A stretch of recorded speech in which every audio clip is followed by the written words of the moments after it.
আমরা শুধু না, আমি বিশ্বাস করি আমরা এবং আমাদের পরে যারাই আসবে নির্বাচিত সরকার এই ভুলটা আর কেউ করবেন না। বাংলাদেশ সকলের ইতিহাস, সকলের জাদুঘর, সকলের ইতিহাসটাই থাকবে ওখানে।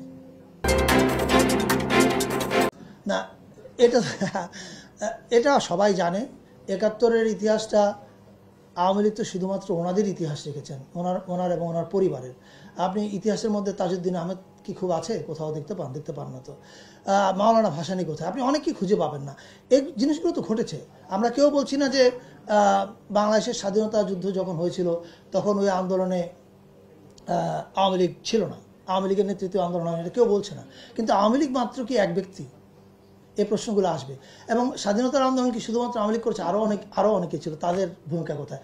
এই প্রশ্নগুলো তো আছে, এটা আমার বলবার কোনো অপেক্ষা রাখে না। আপনার কিছুদিন আগে বদরুদ্দিন ওমরের একটা খুব সুন্দর ইন্টারভিউ ছাপা হয়েছে, আপনারা সেটা পড়লে দেখতে পাবেন যে উনি স্পেসিফিক্যালি বলেছেন কিভাবে মুক্তিযুদ্ধটাকে একটা পরিবারের মধ্যে নিয়ে আসার মাধ্যমে এটার সর্বজনীনতা ক্ষুণ্ণ হয়েছে।